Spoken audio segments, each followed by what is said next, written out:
Hey, how's it going? It is Monday, July 6th, and this is the Morning Star Drive on 117.8. We're on YouTube, so make sure to subscribe, follow us on SoundCloud, and support us on Patreon. Today we'll get some coronavirus updates, how the lockdown light has been going in Sweden, and the Sunday sermon, the message about always being thankful. So the question I give to everyone after the weekend is, how are you doing? Did you guys have an amazing weekend? I had an amazing, relaxing weekend just for me, nice and calm, able to take a small break and just relax with lots of good coffee. Haha. Thanks for joining us here on the Morning Star Drive. Just keep liking and commenting below. You guys can put your song requests in. You give your testimonies. I hope you guys will enjoy this time together. Now, we had a bubble talk on Thursday evening, and we talked about how to be responsible. And Tuesday, we also had a Lockdown Tuesday on the story of Cain and Abel. So go ahead, check those two videos out on YouTube, Espresso with Sky, right now. And we definitely encourage you, check out the live Lockdown Tuesday and Bubble Talks every Thursday at 8 p.m. Malaysia time. It'll be live streaming on both YouTube and Facebook. Yesterday was a Sunday edition, and we interviewed a member from America, Pastor Nate Claren. He's a blessed family and a head leader, so make sure you check it out. Big shout outs to Misa in Japan, Alicia in Singapore, and Fan in the US for supporting us here on Patreon. If you want to support us too, then check out the Patreon link in the description. And if you're on SoundCloud, click the blue button on the homepage. Just a reminder, lecture training has started since last week, and all videos will be posted forever. So you can join anytime you feel like you want to do lecture training. You know, basically what's inspiring me is we just really want to utilize what God has given us and trying out new ways to give lecture training for more people in a less amount of time. All right, let's move on to the featured artist of the day. Today's featured artist is from New Zealand. It is Jew star Aiden Verity. We're going to hear one of my favorite songs. It is Cameron Fry Takes a Stand. And those of you who don't know, Cameron Fry is from a movie way back in my days called Ferris Bueller's Day Off. And Ferris Bueller's best friend was Cameron Fry.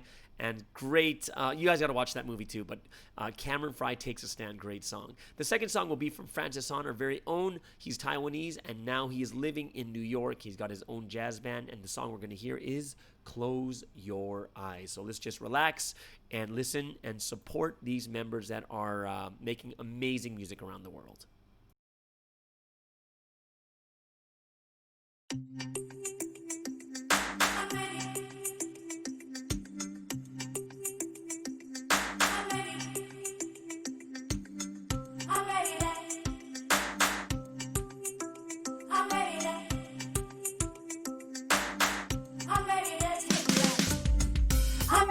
Take the heat. I'm ready to take a stand. I'm not gonna stand for this being pushed around again. I hate to see you kiss your car and then you go and hate your girl. So hit me with all you've got, 'cause I'm ready to face you now.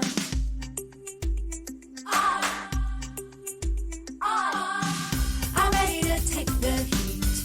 I'm ready to take a stand. I'm not gonna stand for this being pushed around again. I hate to see you kiss your car and then you go and hate your girl. So hit me with all you've got, 'cause I'm ready to face you now.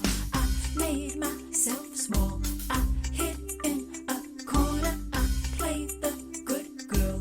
Not this time, no longer. I made myself small. I hid in a corner. I played the good girl. Not this time, no longer. I'm ready to take the heat. I'm ready to take a stand.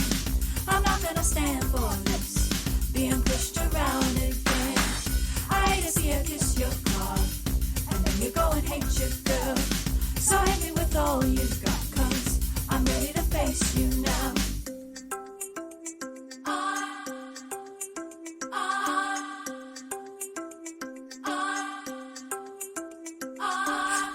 made myself small. I hid in a corner. I played the good girl. Not this time, no longer. I made myself small. I hid in a corner. I played the good girl. Not this time, no longer. I'm ready to take the heat. I'm ready to take a stand. I'm not gonna stand for this being pushed around again. I hate to see you kiss your car and then you go and hate your girl.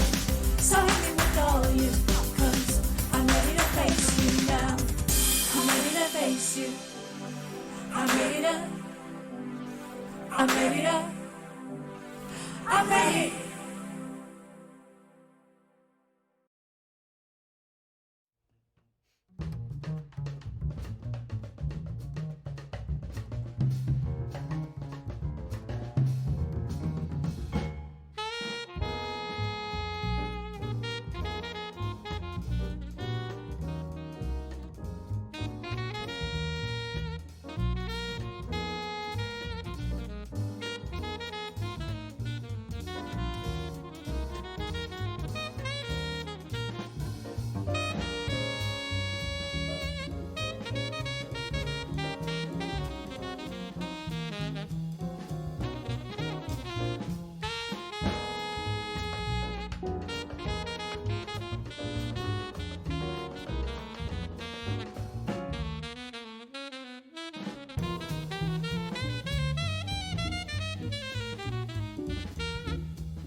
All right, and that was two amazing songs from members from around the world. The one we just heard was from Francis Han called Close Your Eyes. If you heard him on the piano, he is the master genius and the whiz. And from that first song, what did we hear? We heard it from Jew Star Aiden Verity, and that song was Cameron Fry Takes a Stand. So let's move into the coronavirus updates for the day.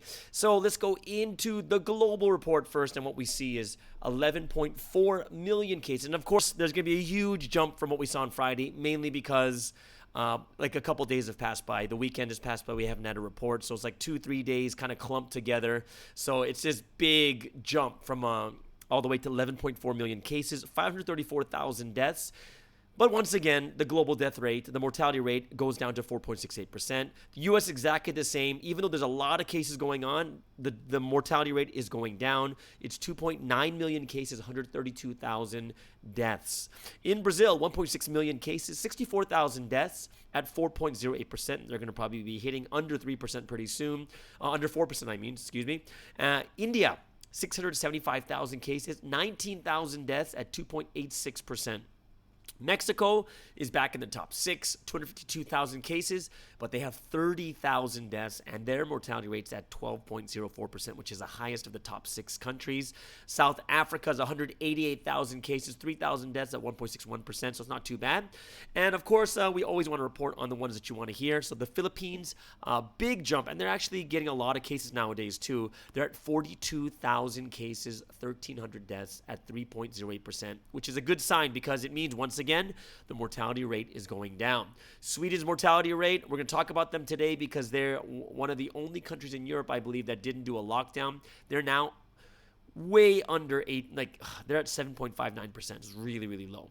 Belgium's just holding steady around 15.8%. And if you look at how well these countries are doing with cases in a day, U.S., kind of slowing down a bit to 45,000 cases in a day with a 2% increase. Brazil's at 35,000 cases in a day with 2% increase. India, 24,000 with 4% increase. And the biggest jump is coming from South Africa. They've hit the tens of thousands, so they're at 10,000 cases at 6%, which is the highest we have in the top 5. And Mexico, 6,600 cases, 1% growth for the 24-hour span. So I hope you guys understood what's going on there with the coronavirus. And what I want to go into right now is what is happening in Sweden. Now, Sweden is kind of a very special case because they're one of the only countries that didn't lock down at all. They didn't do like this full lockdown. They're gaining global attention because they're such a small country, only 10 million people, but they're one of the only countries not to do a full lockdown. Schools, restaurants, and borders were left open. But one of the sad things is they were one of the highest per capita in death rates in the world, right? And I believe they're roughly around 5,000 deaths at the moment, around there. So it's a lot considering it's only 10 million people in the country. So what happened is in 3 months in Sweden, they didn't lock down, but they had 5,000 deaths, which is very, very high. And if you look at their neighboring country like Norway had like 150 deaths compared to the 5,000 in Sweden. And the good thing is that Swedish healthcare isn't doing too bad. So they're taking care of all the, they're busy, but they're taking care of all the people in a good manner, apparently. And, a lot of authorities are trying to defend the strategy too. Because basically they gave, the biggest difference is they gave the autonomy to and the choice to the people. So people have a choice to work at home, and they have, they're asked to do social distancing and to wash their hands, right? And this is all, the public has kind of the choice to do it, right? So they're putting full trust into the public for this. So most people are actually supporting the approach. They really are. And of course, there are some people that worry about the many deaths in nursing homes, especially because nursing homes is really bad over there right now. And they didn't really see how big the virus would spread. Like, they didn't think it's going to spread this fast. And a lot of people do think, well, not a lot, just some people think that it wouldn't have spread so big if there was like a full lockdown. So the biggest thing that they are most likely going to avoid because they didn't do a lockdown is a second wave. And like you see other countries, they're hitting their second wave right now. And Sweden is kind of like slowing down at the moment. So that's something that's very interesting to see, is that they're not getting a second wave. In the very beginning, when the coronavirus started over there in Sweden, high schools and unis closed in the beginning, but everything else remained open. And like I said before, people were given the responsibility to follow social distancing. The chief epidemiologist in Sweden, he's become like a rock star over there. He's like super famous. His name is Anders Tegnell, Tegnell. And he's basically the chief epidemiologist that pushed this kind of lockdown light, not a full lockdown. Huge fame and popularity all of a sudden. Like, people are even getting tattoos of him on their bodies, right? And basically people look at him as someone very, very competent, someone very relatable. They said like he could be basically their dad or their mom. Like he's that Swedish. So everyone is like the majority of people are appreciating the Tegnell approach. So there's a high price. Like people are put at a high price to do things of their own choice, right? So if you look at in Sweden, rather have it like this in Sweden, like you're either going to have it like this or you're going to have a major lockdown and close down the entire society. So those are the two choices, people really have. And Sweden isn't like zero lockdown. They're kind of lockdown light. Like I said, at the beginning, the schools closed down and most of the restaurants and stuff remained open. And they did practice social distancing and they did have, but things remained open. So it wasn't a full lockdown. It kind of reminds me of what's happening right now in Malaysia as they're kind of loosening things up. So it's, and guys, I'm going to be straight up honest with you. After doing a bunch of research, it's hard to tell which one's better. And in the very beginning, no one knew that no one has been through this. So no one really knew what the best choice was. But even if you look at what's happening in America, like the economy just tanked. They took out trillions of dollars out of the government. Like which one's better? Because there's also a human cost to shutting down the entire society and shutting down all the restaurants and stuff like that. There is life cost for those things too. So it's something that you could look at and say, well, no one really knew the answer. Like internationally, Sweden's not very popular, and that's why a lot of the scientists, and especially Dr. Tegnell, has to answer questions about this long-term strategy. But it's kind of too early to say whether Sweden did it right or wrong, because if their mortality rate continues to drop really, really fast and it goes down to something like nominal, like say 3 or 2% or 1%, and it ends up the same in the end, it might be better that they didn't have to lock down and send everyone into losing their business and stuff, right? It's possible. Of course, as you know how it is in Twitter sphere and like social media land, there were death threats against him too.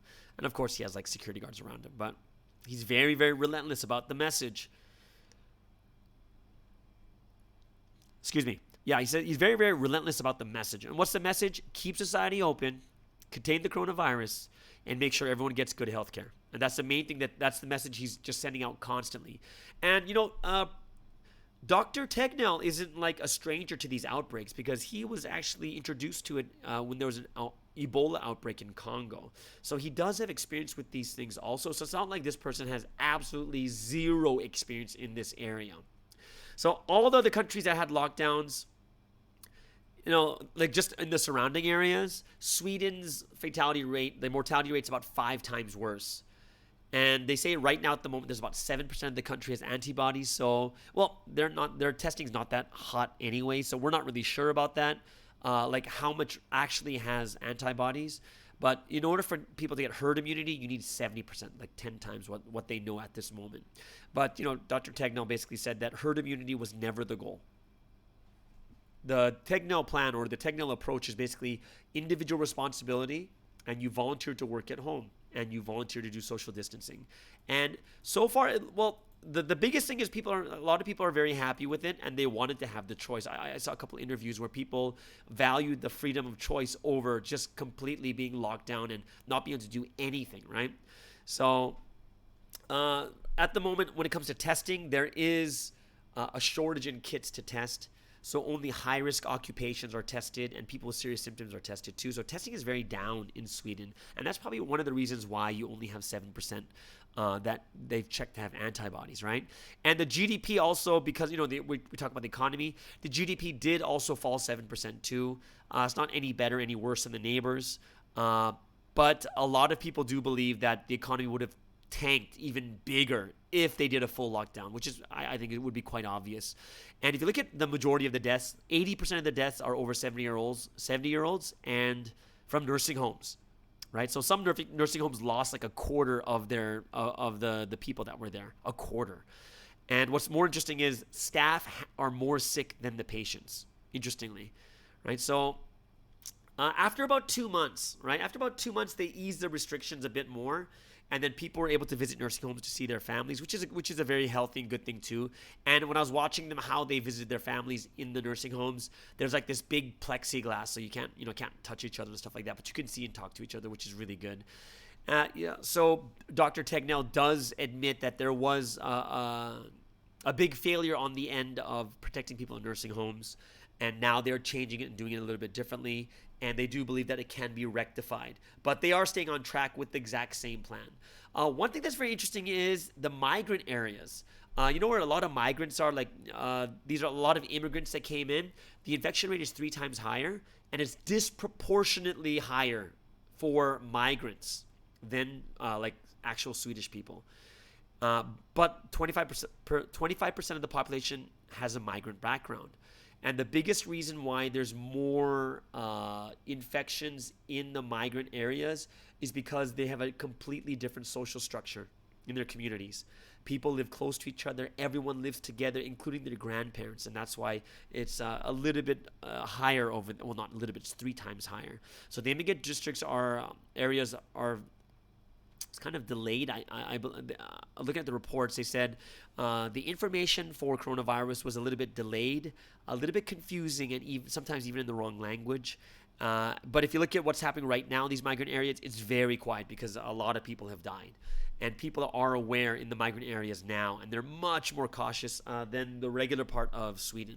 So and if you look at the migrant areas, they basically said that everyone knows someone who's passed, and that's how many people have kind of died in those areas. So Dr. Tegnell also admits that they weren't prepared for migrant communities because a lot of the deceased came early, right, before people knew about the virus. So that's one problem. And the social aspect of living in close quarters was another determining factor of why it was a lot bigger in the migrant areas. So, it's not like this is coming without any complaints, because there are other scientists in the community and in Sweden that are complaining a little bit more now, and they would rather go hard and early. And they feel like the Dr. Tegnell's approach is a little bit too light and a little bit too easy. And it's kind of, the feeling is like they have an attitude about not trying to cause any panic, which is a good thing too, right? And that the goal is herd immunity when there isn't a lot of proof on this type of thing. So there is a little backlash going on too, and they feel like the government needs to do a lot more and test a lot more too, and I believe that's true too. But when you look at what's going on in Sweden, like, I'm watching the videos, like, from the past 2 months, not just, like, recently, but in the past 2 months, it's very relaxed in Sweden. Like, there is social distancing, but it's very relaxed. Travel restrictions are lifted, and the only places that are not restricted are the borders, like, the neighboring borders that they have. So, honestly, it's the exact same thing going on in America and other countries. It's like, should they, they're having the exact opposite discussion of, should they have locked down this hard or not? Should they have done it or not? Right? And that's something that we have to really think about is, should they have? And the answer is, we don't know, because no one's ever been through it before. So someone locked down and they're going to say, oh, why'd you lock down so hard for the economy? And then the flip side would be, oh, why didn't you lock down enough? So it almost feels like a catch-22. Like, no one knew what was going on. And the only thing that was really good about Dr. Tegnell is he's got experience with outbreaks. So that is kind of a good sign, right? That they do have someone with experience, someone who keeps everyone calm. Because honestly, if people aren't calm, crazy stuff happens. And you kind of look at it in America too, how it turns into this powder keg and it explodes, right? It's not just there, it's like also Australia and other countries too. So it's really good that people are a lot more calmer. They're not like really like shouting or no, there's no riots or anything like that happening too. So that's a good thing that's happening in Sweden. I think that's a very, very big point that people don't seem to like. It's not that they don't care. It's just that they'd rather be comfortable, right, and have that choice.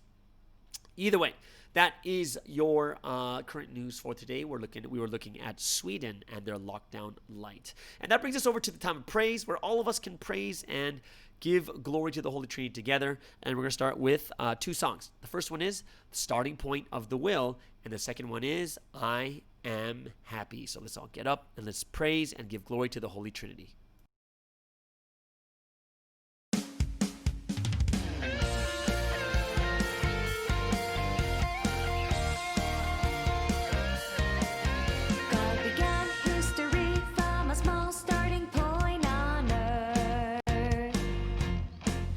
From just one point, providence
And that is I Am Happy. That's the second version. And of course, that first song we heard was Starting Point of the Will. All right, cool. So now that we've had some time of praise, our hearts and our minds are getting a little bit better right now. We're going to go into the word study. And of course, we had an amazing message yesterday.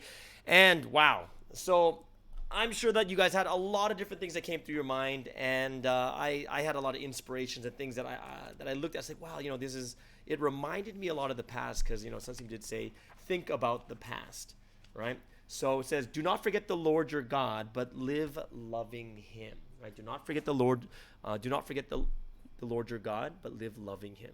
So a lot of different things happening from this message. But yeah, there's one point that I was just like, wow, it's just made me start to think about all the different things in the past. What provinces was like 21, 22 years ago. Pretty crazy. But either way, I like the point, especially in the beginning when Pastor Joan gave the introduction and she said this is extension time, right? So it's almost like in soccer, you had the first half, second half, and then we're in extension time. It's a preparation time. And this is really a time for all of us to kind of ready ourselves for the next stage.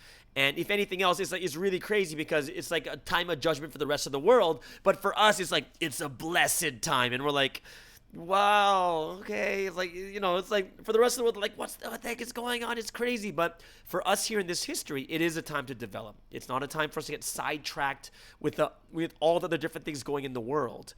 This is really a time for us to really focus. What will we have ready when this coronavirus ends? And I just had a meeting too the other day. And that's kind of one of the things that Pastor Joan talked about was, everything you're doing right now is preparing for what's going to happen when we come out of coronavirus. What are you going to have prepared? What's going to be ready when we come out of coronavirus time, right? And that's something that we really have to think about is what are you preparing as a church or individually, right? Are we caught up in the things going around us right now, or are we really thinking about this is the blessed time for us to prepare for what's going to happen right after? Got to think about it. Right. And then the message, like that in itself is already like pretty mind blowing. But the second thing that's really good, I really liked is when he talks about, of course, when Pastor Joan talked about the value of the word, like the parable of water. There's so much water in the world. It's hard to value it. Honestly, it just makes sense. Right. Because it's like supply and demand. If there's too much supply, the value of it goes down.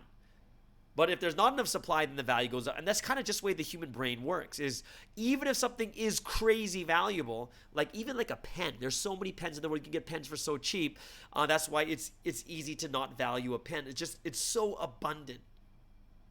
So I looked at that and said, wow, that's perfect. That's really, that's the perfect parable, how human beings' minds are. And then the part that really hit me was, how happy were you when you first came? When you first came to grace. I like how Sasim said that. When you first came to grace, right? Be thankful because God gave you the mentality to stay up. Be thankful because God gave you the attitude. God gave you God gave both the mentality and attitude to do the things you're doing right now. So don't turn around and complain and forget God because it's hard. Because it's not as hard as it was before, right? Moses and Israel, if you think about the examples that he gave, people in Egypt were flogged, whipped, beaten, carrying heavy loads. They were servants. There's no freedom. You couldn't go anywhere you were servants all day. You were slaves. And then in Desert of Zin, you're walking around in this hot place, and it's a little bit hard, but it's nothing compared to what happened in Egypt, right? How could you compare it to Egypt, being slaves and kind of being free people, going to find your land in, walking across the desert? When you were brought to this history, we were so great and happy when we came to grace. But eventually it goes away. And then we forget the grace. And then gradually, if you think about it, eventually people go away when they forget it. And what Sansim said was, God is calling us right now to wake up.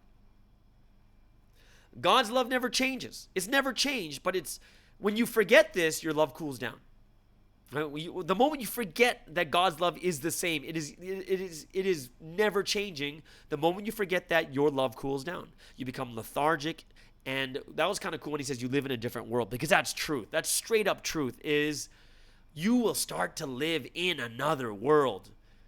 Like, what's life like when you're positive compared to when you're negative? What's life like when things are going well and when things are not? Because remember that one thing he said? He said 1,000 days of things not going well couldn't even compare to one day of going well. You can't even compare it. It's two different worlds. If you're positive, if you're negative, the way you think, the way you feel, all like even what Pastor Jones said at the very beginning. So when you come on Sundays, if you think of it, you have to do it. It's much different than when you change your mindset to what? You change your mindset to, wow, this is a time for lovers to come together, for me and God to meet. People who just really love each other. It's about the way we think. It's a different world. It really is. Can you imagine how different the desert of Zin would have been if everyone was happy? Can you imagine how much better it would be than being happy in Egypt as servants? But people's minds became dull and sleeping. So that's why we have to always be thankful, always be joyful. Just keep remembering all the stuff that God has done for us. Remember the past and celebrate, right? People leave this history when you lose that grace and love. So you have to think about all the things that God has done for us, right? You got to recognize the grace. Or what does it say? We get sucked into a black hole. And that is so true. Because how many times have you guys been negative or you started complaining and then you get sucked into the black hole and you start complaining about everything? Like, oh, my stupid toenails. My toenails are ugly too, God. Oh, why'd you do this? Oh, God, and I got toe jam and I got like belly button lint. And you start complaining about every little thing. And spiritually, you get sucked into this black hole. You forget the grace we received. It's kind of like the black hole in the space that sucks in the stars. Gosh, I'm sure everyone has been through that spiritual black hole. Everyone's been through it, especially when you're like really down and out. So you have to think of the times, the past. Okay, I'm going to tell you some stuff way back 22 years ago. You guys have to know how amazing you guys have it right now. It is so crazy how different it is. In the past, we didn't get the message till like a week or 2 weeks later. Did you know that? Why? Because it was delivered literally by mail. There wasn't internet. Everything was done by mail. We couldn't even do it over the phone because it was just way too expensive. People in America were waiting for someone who was sitting next to something writing the script like next to him. We don't even know if it was verbatim. We don't even know. Someone writes the script, puts it on paper, prints it out, and then sends it to America. And then we take it and then we have to translate it. So we're getting the message like 2 weeks later. We don't even get to see something's face. If you go even further back in time, when Sunsi was evangelizing like crazy in the church in Samsung, man, I was hearing that people were driving from Busan. Busan is like 6 hours, 7 hours away drive. And they came every weekend to see Sunsi because there's only one church in all of Korea. And of course, when when people came on Sunday, they listened to 2 services, plus they had like Bible studies, plus they had sports, plus Sunsim spoke again, and they said that every weekend on Sunday they wouldn't leave till 10 p.m. So if it's 6-7 hours, you're not getting back till 4 a.m. and you're working the next day. That's what it was like in the past. That's what it was like. Can you imagine that, getting delivered by mail, not getting things in real time, but always 2 weeks delay because of translation, because they have to write the transcript, and plus they have to send it over by priority mail? Can you imagine what life was like there when we had cassette tapes where there's no way to skip? We get a video and we get to replay it, but how crazy it was back then is we were always asking people, hey, were you there? What'd you hear? What'd you hear? We were always asking around, who was with Sunsteam during this message? And then when someone comes and says, oh, I was there, we would all gather around this person to listen to the word. Now you can replay it verbatim. What Sunsteam says, his video, you can replay it and listen to it again and again. And you can stop it. You can fast forward it to certain times. And this is what's even crazier. Back then we had cassette tapes, which means that there's no when we have a video on our screen, we can click to we're just going to advance it to 2 minutes and 45 seconds. We're going to advance it to 10 minutes and 25 seconds into the video. You couldn't do that. You had to guess because you're fast forwarding a tape hoping you're going to hit somewhere around 10 minutes. If you guys saw cassette tapes before, like only people who know cassette tapes, you look at a cassette tape, in the very middle, there's like this transparent part where you get to see the tape, and there's these lines that are marked telling you how many minutes in, and you had to guess. It was nuts. Right now is 10 quadrillion times better. We get to see something in real time. And you know what's even crazier? Because there's no There's no internet, broadband. There's no they record it, but you can't like copy the tapes and send it everywhere. That it was faster for Sunsteam to take a tour around Korea to all the churches and give the exact same message like 10 times. I'm serious. It was literally like 10 times a week he's giving the same message because Not everyone can hear the message when he says it in Seoul. He has to go down to Busan, say the exact same message again. Go down to Daegu, say it again. Go to Gwangju, say it again. Go to like Mokpo, everywhere. He had to do it like 10 times in a freaking week. Tell me how crazy that is. But now, Sunseem, one shot, it's all done. Everyone gets to hear it. No one even has to go to Korea to see him, literally, right? You see him on screen. Every Sunday, Tuesday, Wednesday, Friday. That's like minimum 4 times a week. Minimum. That's what it was like before. That's what it was like. And that's why that was a time of Egypt. And we enjoyed it. Well, I wouldn't say it's hard to say it when we look at what it's like right now. But we enjoyed it as in, it was something we looked at saying, wow, people just ate off the words because it didn't come so readily. You couldn't repeat it. You had to listen to it so carefully the first time. Now it's like, you could fall asleep and just re-listen to it later. That's how easy it is. But a lot of people won't even listen to it later. That's how great the time was. It's great. It's so much better. And this is why we cannot forget, right? Don't forget the gratitude we should have in our hearts. That heart of gratitude, of thanksgiving, right? Even Sasha was talking about, he said this long time, like several weeks back, if you value people, God gives you more people. You value and cherish what you've been given, right? Value it and use it valuably. Cherish what you've been given, and you get even more. The one part that was really sad was when he said, we could have been so much bigger. Ugh. That was kind of heart-wrenching. Could have been so much bigger, but we didn't take more action. And that was kind of killer for me. I was just like, wow, that's pretty brutal. It was brutal when I heard that. Everyone, this Corona time right now, as much as it may look really bad and all the things that are happening in the world, don't get sucked into it. This is our time that the Lord tells us, what do we have to do? Develop yourself, make yourself, take care of each other. Those are the 2 things he said. Develop yourself and take care of each other. Those are the 2 things we're supposed to do for the Corona time. It's the 2 things we really have to think about even more, right? Pray for the sick, take care of each other. Like this last thing that really hit me also, basically says that when people don't listen to the word, this is why they leave, when they don't have the word. When people choose not to listen to the word, that becomes your own fault because you should have listened to the word. It becomes your fault, basically, which kind of makes sense too, right?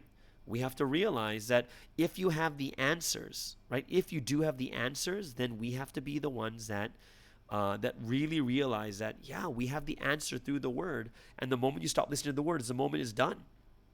It's really, really done.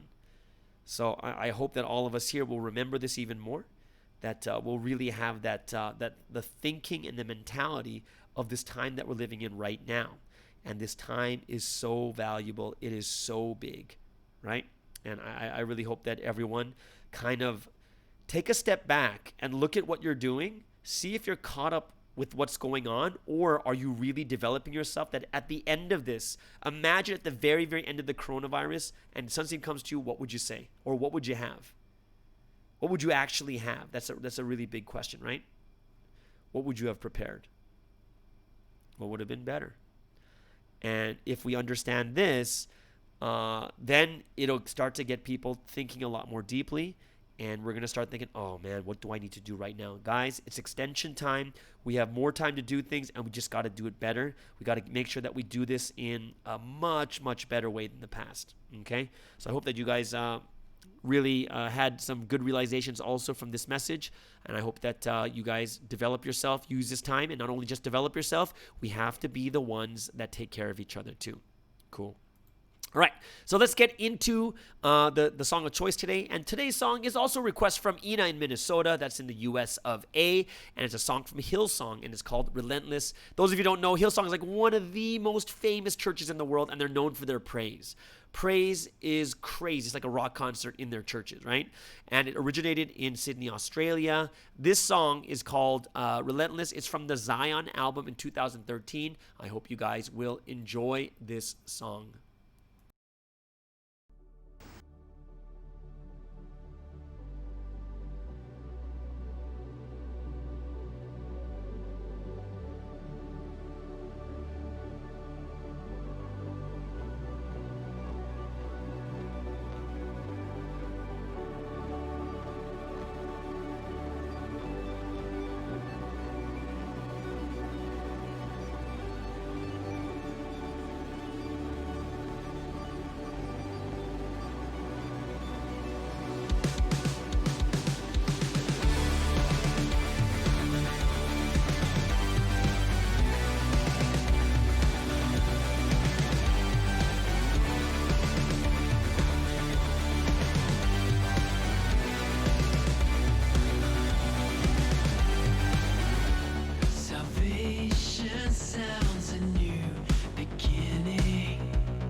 As distant hearts begin believing,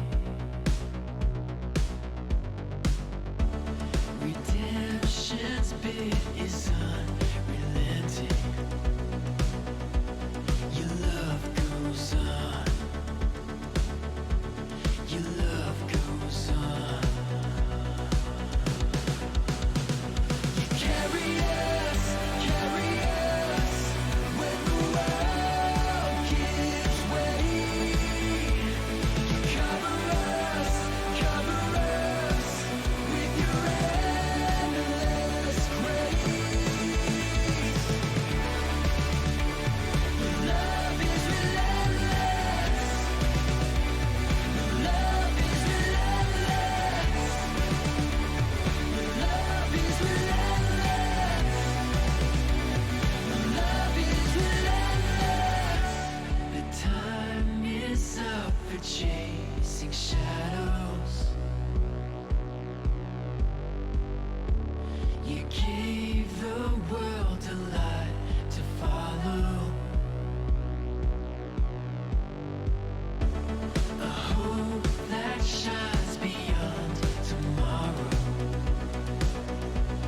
Your love goes on. Your love goes on. You carry us when the world gives way. You cover us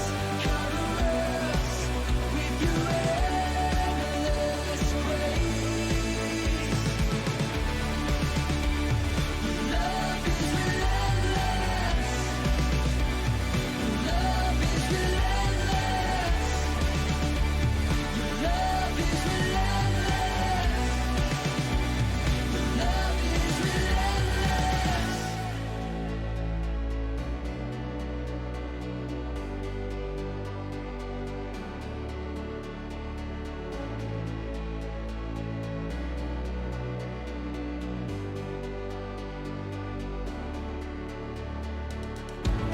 Tearing through the veil of darkness, breaking every chain, you set us free. Fighting for the furthest heart, you gave your life for all to see. Tearing through the veil of darkness, breaking every chain, you set us free. Fighting for the furthest heart, you gave your life. Love is relentless. Love is relentless. Love is relentless. Love is relentless. Love is relentless. Love is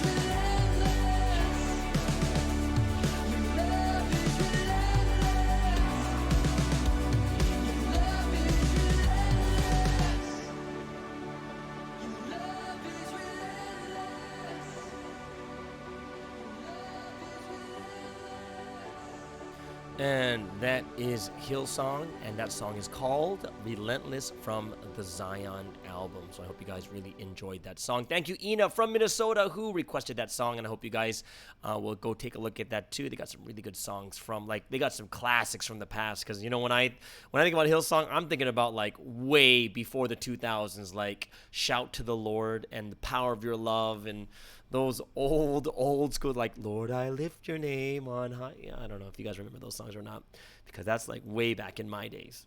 Either way, so that brings us into a really cool time right now, because it's a time for the stories, like testimonies and stories from members. And today we have a testimony all the way from Mongolia. Cool. So this person's name is Ichigo, you know, and she's from Mongolia. She's in Korea at the moment, so this is one of her testimonies that she sent in. So everyone just sit back, relax, and enjoy today's testimony story.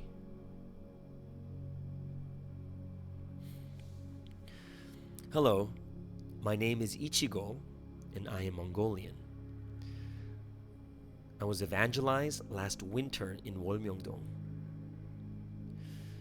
I have a revelation about how I struggled. And I just struggled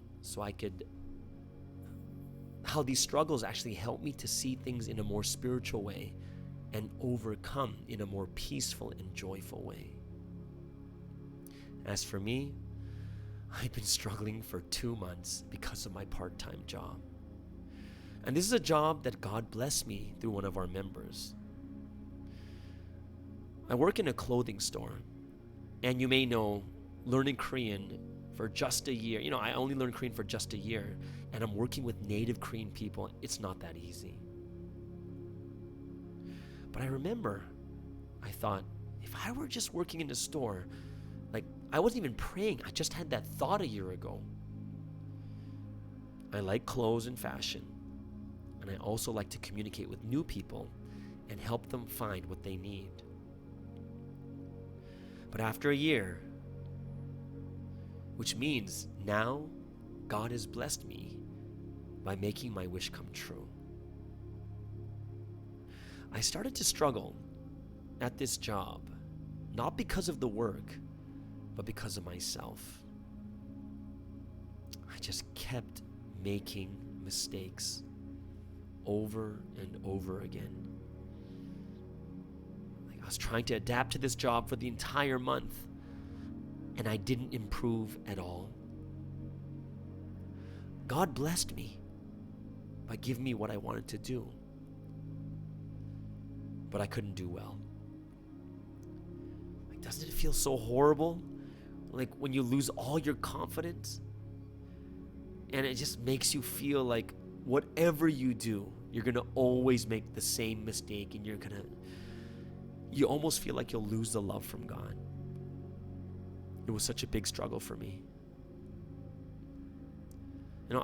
I didn't know how to change myself, because for 19 years I made, this is my character that I've made over the last 19 years. After a month of struggle, I thought to myself, you know what? I got to restart it again. And I got to face this responsibility.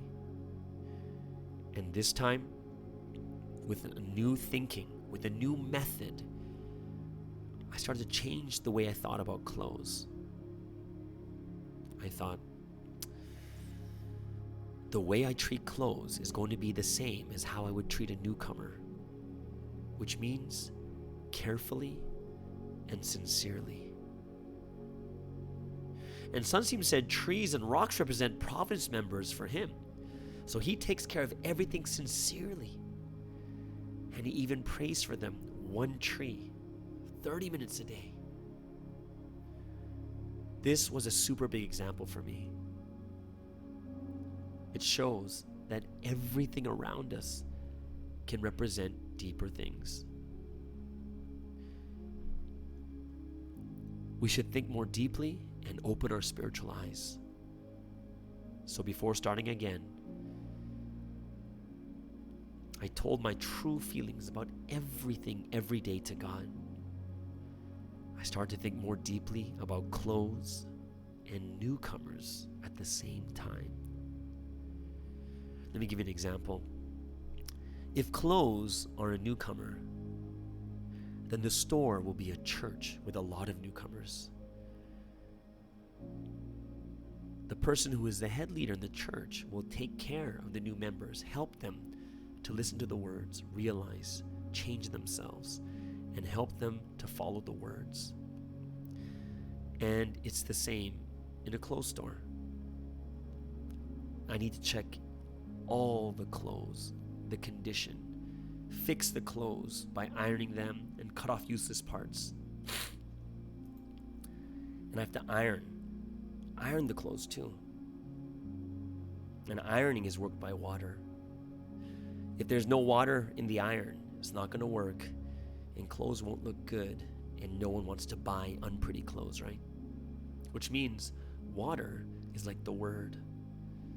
So every single item of clothing needs an iron in order to fix them, just like everyone needs the words in order to fix them too. I need to prepare clothes until someone wants to buy it. In the same way, pastors need to prepare members until they can evangelize someone else. Which means clothes too have a purpose. Is to make someone happy by giving them beautiful looking clothing, make them look beautiful and give them warm feelings, and etc. So many other things too. Like, who wants to buy clothes? Like, who will come into the store because the clothes need them? No, it doesn't go that way. And also, because of someone else, newcomers also come to church too. So better prepared clothes makes customers want to buy it more. So the more well prepared a member will evangelize more people, right? So if they're more prepared, the more they can evangelize. So if I don't prepare these clothes enough, no one will want to buy these clothes. Also, if pastors or head leaders or leaders don't take care of members, members can't evangelize others. And even if we take care of the clothes so well, but newcomers also have the responsibility too. Like some of the material of the clothes, it doesn't take much preparation. And some people too don't need that much. All clothes and all people have their own uniqueness and specialty. Every single item of clothing have a different time they need to be worn to. You need different clothes for different occasions. A dress and suit are for important meetings. T-shirts and pants and jeans are more casual. Swimsuit is for going into the water. Traditional clothes are for celebrations. And the same is for people. And as a result of this, I work at this store and I prepare clothes. And for me, it represents that I am taking care of people, members, and I'm working in the church, preparing myself to evangelize. So, it's not all about how to prepare clothes, but all about how to prepare myself well until I evangelize people. So now, when I hear people who come to say certain things about me at work, or when people come to see the clothes, it makes me feel like I'm helping them. I'm helping them with how to take care of newcomers and how to be a well-prepared person.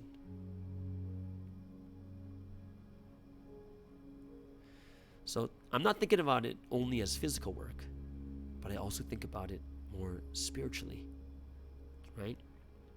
So now, the way it makes me feel, this struggle becomes more meaningful since I'm realizing bigger things from it. And then I realize I should be more sincere no matter how bad the situation happens. I will not be discouraged and I won't give up. This is my little story.